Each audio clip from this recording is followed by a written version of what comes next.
El siguiente segmento tiene contenido o opinión. La entrevista en A Primera Hora. Analizamos los hechos del momento junto a sus protagonistas. Muy bien, 6 de la mañana con 52 minutos. Iniciamos la ronda de entrevistas correspondiente a la jornada del día de hoy. Vamos a tomar contacto ahora mismo con el doctor Pedro Granja. Él es jurista.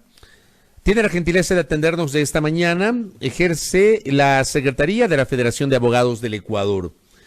Con Pedro Granja vamos a hacer una valoración de algunos temas asociados al momento político, sanitario, jurídico que vive la República. Doctor, ¿cómo le va? Bienvenido, buenos días. Fabricio Vera le saluda. ¿Cómo está? Un saludo, Fabricio. Un enorme abrazo también para Wendy y para todas las personas que están trabajando con usted. Gracias por la gentileza. A ver, quiero empezar por la emergencia sanitaria porque usted ha hecho un anuncio específico en el sentido de plantear una denuncia, no sé si la palabra es denuncia o demanda, no sé cuál de los dos es el término adecuado, pero a nivel internacional, contra el Estado ecuatoriano por el manejo de la emergencia. Sustentemos justamente este anuncio que usted ha señalado, doctor. Sí, primero sería importante plantear algunos antecedentes. Entre las 10 de la noche del sábado, este sábado anterior, hasta las 6 de la mañana de ayer domingo, fallecieron exactamente 12 abogados en la ciudad de Guayaquil. Ayer también falleció otro compañero más, Pepe Duche, con lo cual estamos hablando de 103 abogados que han fallecido en este mes solo en la ciudad de Guayaquil, lo que indica claramente que el gobierno miente cuando habla de un poco más de 200 muertos a nivel país. Lo que pasa en el puerto principal es realmente una cuestión apocalíptica. Las morgues están completamente colapsadas. No existe una clínica privada, un hospital público que no tenga una cantidad impresionante de muertos cada mañana, cada tarde, cada noche. Lo que nosotros entonces estábamos planteando es que no se puede hablar con ligereza desde lugares muy alejados al escenario central de la peste en Ecuador, solamente porque el gobierno los ha puesto a elegir a los jueces de la Corte Constitucional, el gobierno los pone a calificar a los jueces de la Corte Nacional. Entonces están más preocupados en la imagen del gobierno, que les da de comer, que les ha dado muchísimo poder, en lugar de analizar los elementos subjetivos y objetivos de un tipo penal, que está consagrado, estimado Fabricio, que no me lo he inventado yo, que está consagrado en la letra B del artículo 7 del Estatuto de Roma. Mire, yo sabía lo que iba a ocurrir. Tuve reuniones permanentes con compañeros italianos, con compañeros alemanes, con quienes yo estudio. Y bueno, entonces llegamos a la conclusión de que había que seguir acciones legales contra el Estado ecuatoriano en sede internacional. Dicen por allí los que me critican, los que permanentemente hacen del odio una bandera con la cual pretenden justificar sentencias absurdas en el Ecuador, dicen que, para empezar, yo estoy hablando de un crimen de guerra horroroso en el que se necesitaría que sea un bombardeo. Esto no es cierto, Fabricio. ¿Por qué? Están confundiendo el exterminio, el tipo penal de exterminio, con el tipo penal de genocidio. No se necesitan que vengan aviones, que bombardeen Guayaquil, que entren con tanques de guerra. Para que se cumpla el exterminio no es necesario disparar un solo tiro.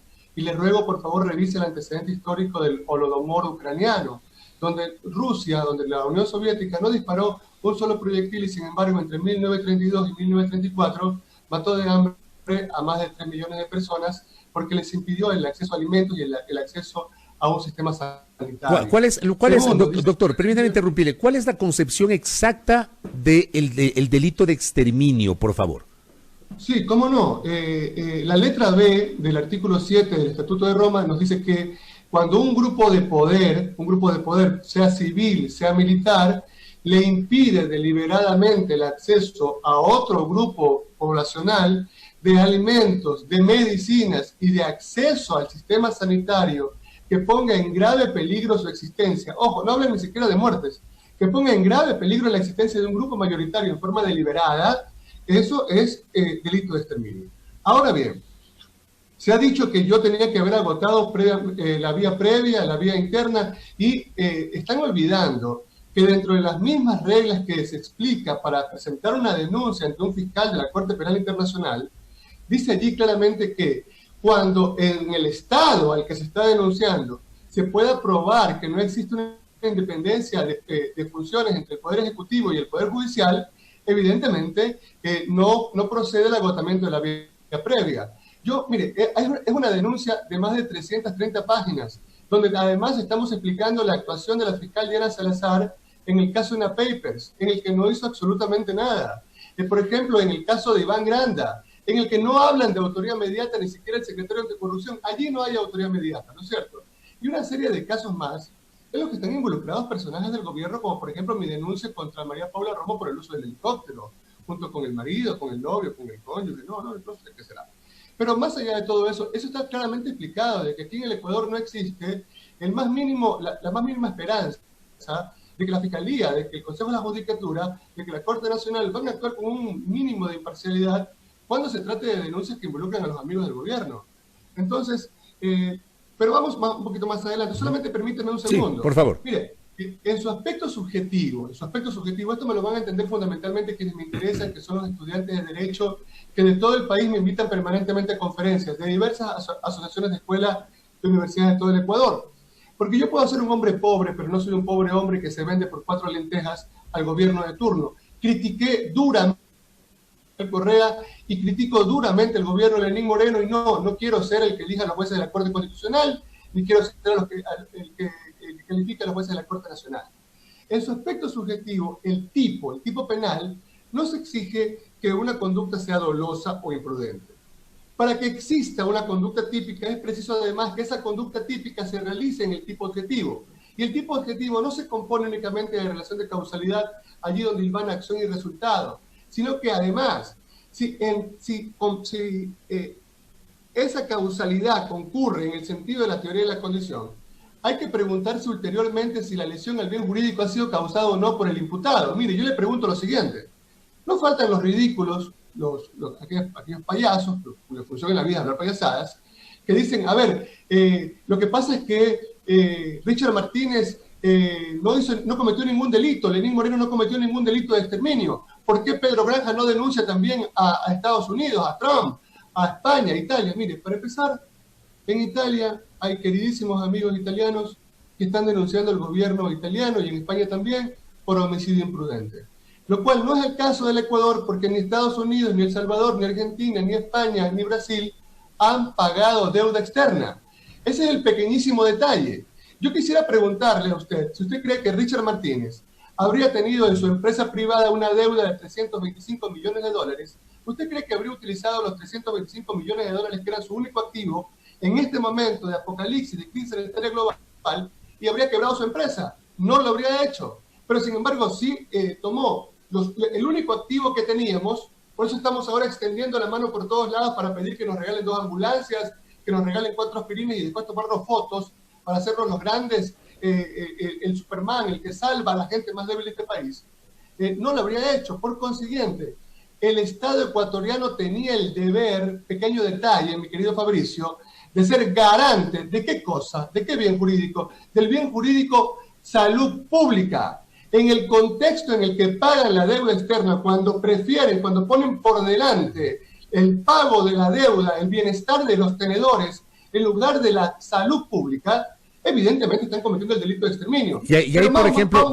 con esto concluyo esta parte. Mire, con ese dinero, con 325 millones de dólares, ¿se pudo haber comprado o no? Pregunto, 10.000 EPP, equipos de protección personal, para que los médicos no se nos contagien. Decía el viceministro de Salud, Ernesto Carrasco, no, lo que pasa es que los médicos quieren estar disfrazados todo el día de astronautas. A los pocos días sale reconociendo que había ya 1.600 médicos contagiados. Luego el ministro de Salud, en una de las típicas cantinfladas de este gobierno, nos dice que los médicos no se contagian en los hospitales, focos de infección, sino en sus casas. Bueno, vaya mamarrachada. Continuemos. ¿Se podían o no se podían haber importado impresoras 3D para poder hacer respiradores artificiales que nos cuestan $50 nada más, y con los cuales se podían haber salvado vidas, Fabricio? ¿Se podían o no haber comprado impresoras 3D para hacer mascarillas? ¿Se podía o no haber importado plaquinol para hacer aquí acitromicina que están vendiendo a la gente en más de $1.000 las dosis? Entonces, evidentemente, esta conducta del gobierno ecuatoriano hay que analizarla milimétricamente para ver cómo encaja la acción subjetiva, esa violación del deber de garante, de proteger la salud pública, de ponerla por delante de todo, y evidentemente se cumplen los elementos del tipo objetivo. Pero por esa razón estamos imputando objetivamente hablando a Richard Martínez y a Lenín Moreno como causantes del delito de exterminio. Aunque Richard Martínez, doctor, aunque Richard Martínez haya justificado la noche del viernes, en esta presentación que tuvo 4 horas después del anuncio del presidente de la República, le volvieron a preguntar el tema del pago de los 320 millones y ella ha dicho, había que pagar porque eso nos abre las puertas para más financiamiento, y asegura que a fines de este mes, en teoría, podrían ir algunos pedidos de Ecuador a los directorios de varios de los multilaterales. Dicen, había que pagar para poder recibir más. Aunque se haya presentado este argumento, no tiene solidez, sustento ese argumento, doctor. Sí, pero porque no se están muriendo el papá ni la mamá de Richard Martínez.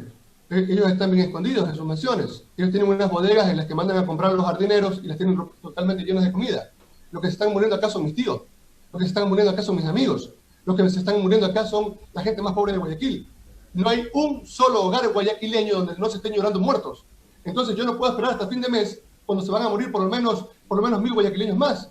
Mire, las cifras de un estudio de un medio absolutamente entregado a los poderes burgueses como la revista Vistazo, habla de un estudio de un matemático guayaquileño, regionalista por cierto, pero un matemático guayaquileño bastante competente como Juan José Illingworth, que nos habla de 7.600 muertos por COVID en Guayaquil y más de 100.000 contagiados.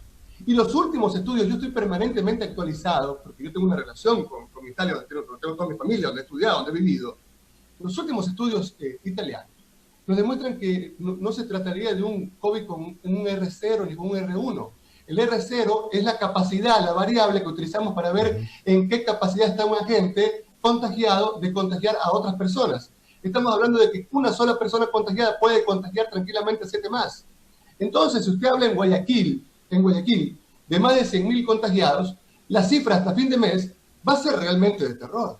Entonces, lo que diga Richard Martínez de que no, en este momento yo tengo $325, mi querido Fabricio. Es el único capital que tengo. Y yo le debo $325 a Fabricio Vela. ¿Usted cree que yo le voy a pagar en este momento cuando primero está la vida de mis hijos? Porque es que no le voy a pagar en diciembre, le voy a pagar en enero del próximo año, con todos los intereses que usted quiera. Pero una vez que pase la pandemia, primero pienso en el bienestar de mi gente. Eso no hizo Martínez.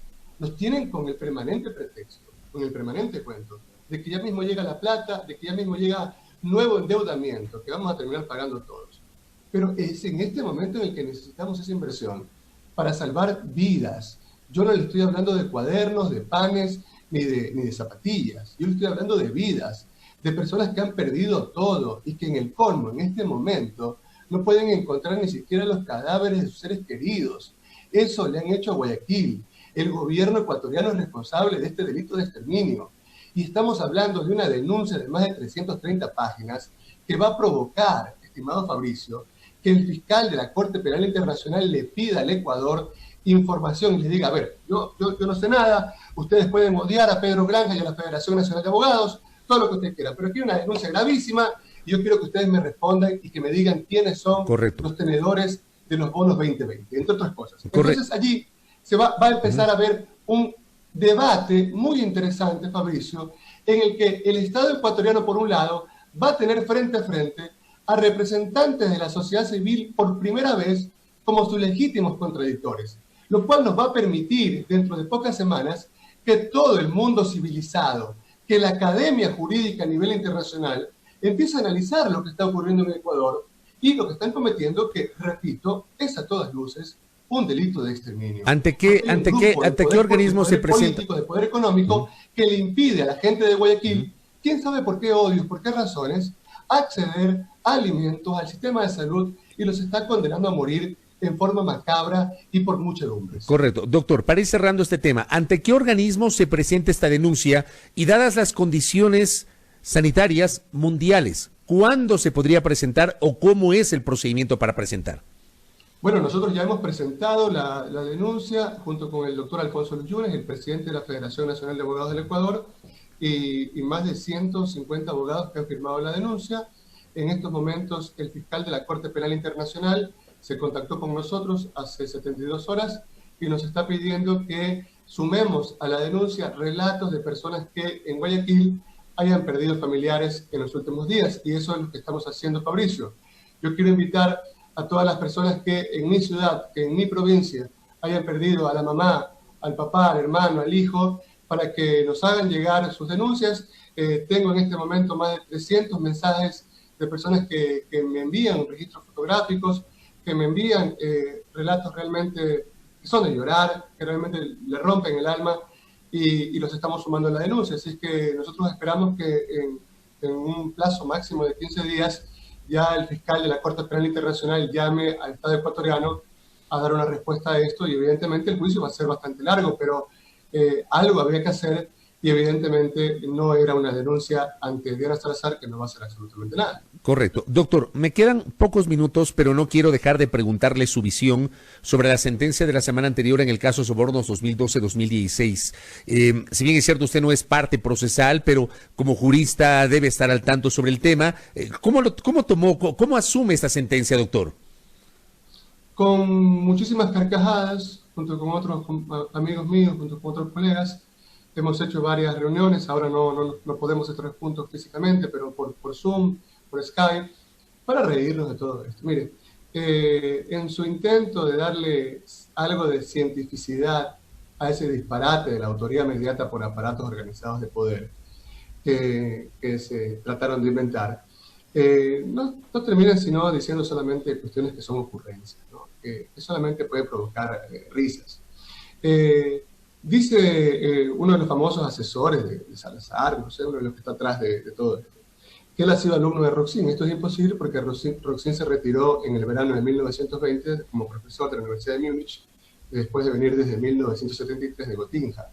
Esto es imposible porque esta persona no habla alemán, ¿no? Hace pocos días este personaje, que repito es prácticamente la estrellita de Navidad del gobierno de Moreno, que luchaba contra el gobierno de Correa porque no lo puso a elegir a los jueces de la Corte Constitucional y no lo puso a evaluar a los jueces de la Corte Nacional, solamente por eso, ¿ok? Es decir, por ningún concepto realmente jurídico, por ninguna ideología.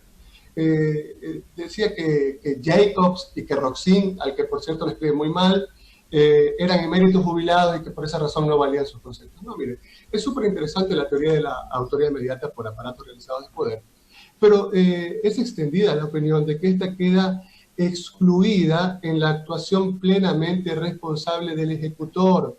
Es decir, Pamela Martínez no fue ni engañada, ni coaccionada, no fue amenazada de muerte para recibir plata de corruptores del Estado ecuatoriano.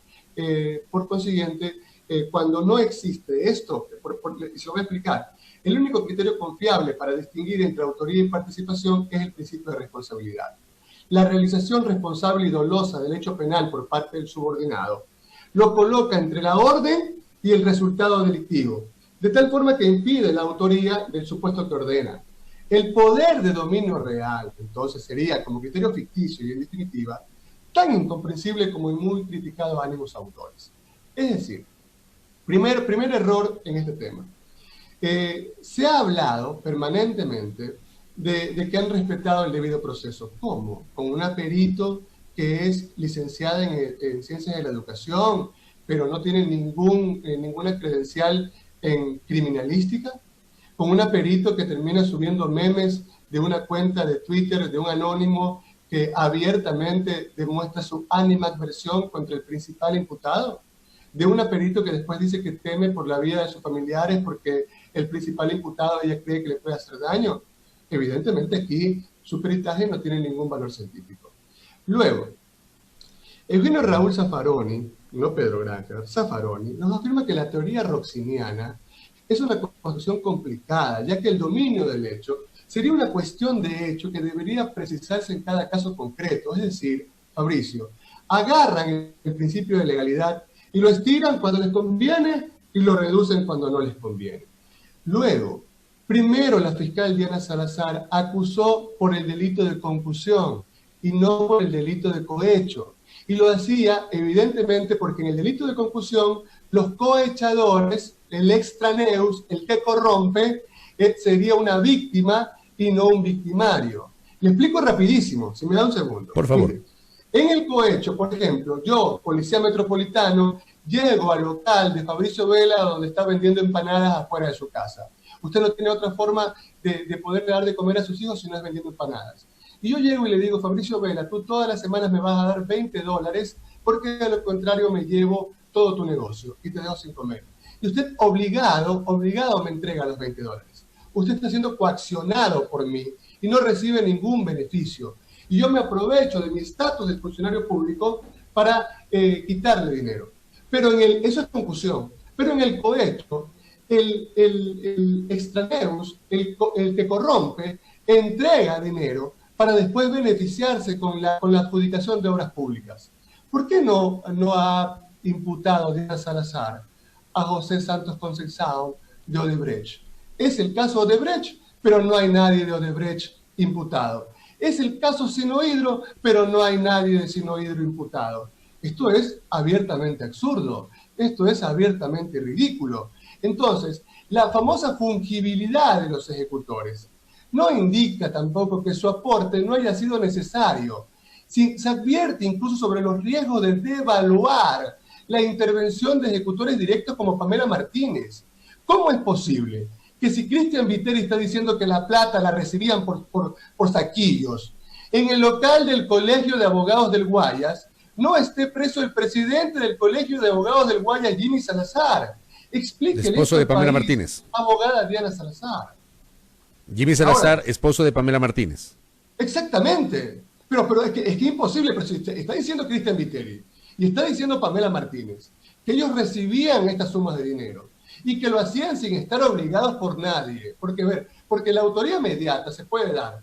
Porque yo lo amenazo de muerte, Fabricio, si tú no vas a ver la plata, yo te pego un disparo en la cabeza.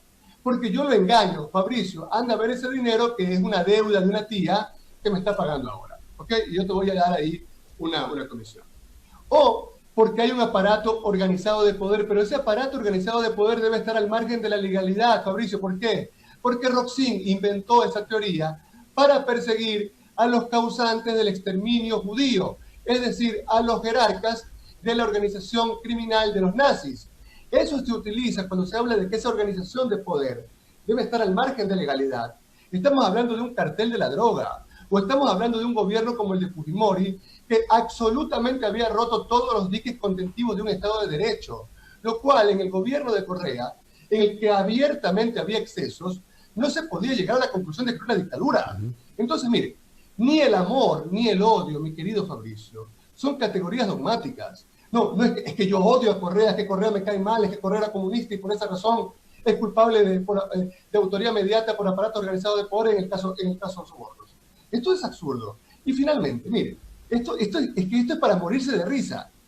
Acusa la una por autoría mediata por aparatos organizados de poder sin explicar nunca las esferas fundamentales de esa enorme, vastísima teoría. Y los jueces condenan a Correa en calidad de instigador. Pero esto es absurdo porque una categoría excluye a la otra. O es autor o es instigador. Esto me recuerda muchísimo cuando los famosos jueces, por el caso, el fiscal Estraferra de Argentina, llega y acusa a los jefes de las juntas militares por el exterminio entre 1976 y 1983. Y dice, bueno, aquí hay autoría inmediata por aparatos organizados de poder, que exactamente había. Y los jueces hablan de Roxin y hablan de Roxin, pero terminan condenando a los principales de las juntas por partícipes accesorios, es decir, por cómplices primarios, por cooperadores necesarios, cuando allí tienen que haber condenado a título de autor. Aquí la confusión es tan grande en el caso Sobornos que Bélgica no les va a entregar al principal imputado porque a todas luces lo han convertido en un perseguido político. ¿Ok? Y mire, yo tuve la posibilidad en el gobierno de Rafael Correa de trabajar, de asesorar jurídicamente a ese gobierno. Me lo propusieron. Y yo era en ese momento director de la Clínica de Defensa Profesional Gratuita de Niños Víctimas de Abuso Sexual. Y justamente en esos días cae el famoso caso de la niña violada por el papá de Jorge Glass. Y entre una y otra cosa yo preferí defender a la niña violada por el papá de Glass. Entonces yo no soy amigo del correísmo, yo soy un crítico, yo defendía a Mary Zamora, yo defendía a los líderes Luncoto. Por consiguiente, yo lo que le estoy diciendo es desde la estricta academia. El caso Sobornos debería ser calificado como el caso Bochornos. En el caso Sobornos hay una serie de violaciones procesales que convierten al principal imputado en un mártir, en un perseguido político. Autoría de poder. Allí no existe, repito, porque el único criterio confiable para distinguir entre autoría y participación es el principio de responsabilidad. Y la realización responsable y dolosa del hecho penal por parte del ejecutor inmediato lo pone entre la orden y el resultado delictivo, de tal forma que impide cualquier forma de autoría inmediata. Por último, cuando se habla de fungibilidad, Fabricio, yo le digo, Fabricio Vela, vaya a ver $100.000 al Colegio de Abogados del Guayas y no se preocupe porque Jimmy Salazar, Diana Salazar no lo va a meter preso. ¿Quién sabe por qué? No entiendo yo. Pero usted va a ver esa plata y usted sabe de toda la actividad criminal. Pero se supone que en aparatos organizados de poder, usted no me puede conocer a mí, que soy el autor mediato, el autor detrás del autor, el hombre de atrás. No me debe conocer. Porque si usted me conoce y usted después no acepta cometer la orden, no es que yo le digo, Fabricio, gracias, vaya a su casa y que venga Wendy, porque los ejecutores inmediatos son intercambiables. No, pues yo tengo que dispararle en la cabeza, pues. Eso es lo lógico. Eso pasa en los carteles de la droga. Correcto, doctor. Eso pasaba en el régimen nazi. Y eso evidentemente no pasaba en el gobierno de Correa. Digo, no existe ningún crédito procesal que nos permita llegar a esa conclusión. Por consiguiente, esta famosa mamarrachada de autoría inmediata por aparatos organizados de poder, en el caso del correísmo, lo único que nos puede provocar son carcajadas. A mí, los abogados que comentan sobre esto, realmente lo que me provocan es risa. Y ellos están plenamente identificados como personajes que son cómicos, pero que no pueden darle clases a nadie. Hablan de Roxin y no hablan alemán. Yo hablo alemán, mi querido Fabricio. Yo hablo italiano. Toda mi vida me paso estudiando. Aquí en mi escritura usted va a ver un montón de libros. Por consiguiente, lo que yo le estoy diciendo es un análisis bastante rápido, porque esto lo vamos a hacer en una conferencia el día viernes para la Universidad de la SUAY, bastante rápido, pero desmontándole toda la acusación de la Fiscalía General del Estado en un caso que ha sido muy mal llevado. Porque, ¿cómo es posible que hablándose de sobornos, usted no impute a los sobornadores, al extraneus? Hay autoría de 3 formas y hay participación criminal de 2 formas. No había cómo zafarse José Santos Consexao, no había cómo zafarse Carlos Hugo, y evidentemente este caso es un canto, es una tesis doctoral de todo lo que no debe hacer un estudiante de derecho que se ilustra, que estudia, cuando se convierte en abogado. Correcto, doctor. Ya habrá tiempo para seguir comentando. De verdad, valoro mucho y ha sido muy interesante escucharlo. Es la primera vez que tengo la oportunidad de entrevistarlo.